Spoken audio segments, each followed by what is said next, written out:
Here in Brisbane, people in low-lying areas are being told to leave and to leave now.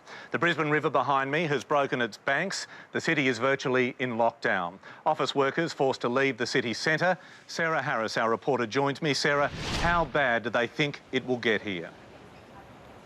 Oh, Pete, they think it'll be as bad or worse as those devastating floods that Brisbane saw back in 1974.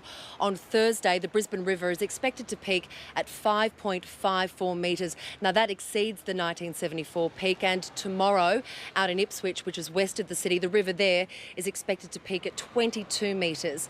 Now, tonight, 32 suburbs are under immediate threat. I think we actually have a graphic on screen right now with all of those suburbs. Now, the Queensland government has compiled this list. These suburbs are under the most serious threat, Pete, and flooding is extremely likely in these areas tonight. And look, authorities are saying that if anyone lives in any of these areas, it's time to get out now and find somewhere else to go. Head to an evacuation centre, get out, stay with friends, stay with family. Just don't be there when the water starts to surround some of these suburbs that you're seeing on the screen right now. But Pete, for now, let's have a look at how the flood took over the city today. Queenslanders are getting used to this sort of water torture, the agony of watching, waiting for flood levels to rise. The water's just got nowhere to go, basically, and the tide's rising with the creeks at the back, so it comes up pretty quick. The Brisbane River broke its banks just before midday. Brown, murky water bleeding into the city streets. Roads became choked as workers fled the drowning CBD, but by the minute there were fewer ways out. The following other roads are closed due to flooding. The river slowly swallowed everything on its banks. Boat ramps, the first to go, a pontoon split in half. And rowers forced to empty out their sheds before the flood did it for them. Has it come in here before? Last time was 74, and that was when the shed was just barely built. More than 600,000 homes are expected to be hit by the flood surge, and today authorities started ordering residents to leave. We've been told that in 74, even though it's probably not going to be that bad, it all went under here and about a quarter of the way up. This bowling club in the city's southwest had water up to its roof in 74. Today, locals were doing all they could to prepare. This year we're getting in early, and that's the best thing we can do. Now this is Kedron Brook. A couple of days ago it wasn't much more than a concrete drain. Now look at it. It's basically a raging torrent of water. That water is just moving so quickly.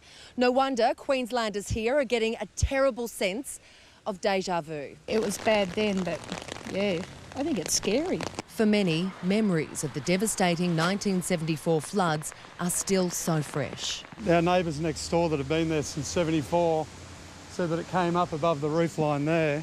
Jeff Clark was still a young man when the historic Regatta Hotel went under. Saw the hotel under and it was right up to the veranda up there. This afternoon they started sandbagging.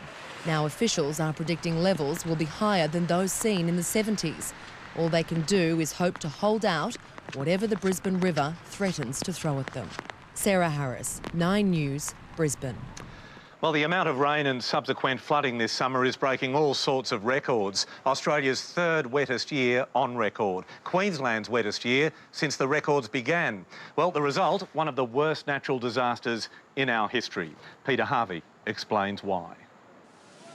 They're calling it an inland tsunami, and it's no exaggeration. Walls of water triggering this crisis. It came without warning and with the speed of an express train, smashing into unsuspecting towns and into the lives of thousands of people. This, Toowoomba at 1 o'clock yesterday afternoon. The last time this happened was in 1974, but this is worse, much worse. The cause the same, though, a La Nina weather pattern in the Pacific following years of baking drought. Now, as then, it spelt disaster. A fall of 80 millimetres in half an hour or so. We're looking at about a 1 in 100 year event for that area. The lay of the land around Toowoomba and the surrounding area made it especially vulnerable. Situated on a steep incline, and when the Lockyer Creek burst, water filtered down very quickly. Because rains had already saturated the ground, there was nothing left to absorb the sudden downpour. It went from almost no flooding to 10 metres underwater in less than half an hour. And there's nothing to prevent it happening again. It's very difficult to forecast. I'm not saying we miss all events of this nature, but every now and again one will be the combination of factors on the local scale will produce an extreme event of this nature. The flash flooding from the Lockyer Creek and the ongoing releases from the Wivenhoe Dam now threaten the Brisbane River and hundreds of homes in the state capital. The worst is probably yet to come. Peter Harvey, 9 News. Well, of course, so many people have been affected by this flood disaster here in Queensland. There is an emergency information hotline phone number. That number for you is 1300 993 191 for friends and relatives of people affected by the floods in Queensland. 1300 993 191 is the number to call. Well, plenty more to come on our flood tragedy special 1 hour edition of 9 News. In the news ahead, John Hopewati faces a new charge as he fronts the media. Plus, a major salmonella outbreak in southwest Sydney, and America's political shooting suspect faces court.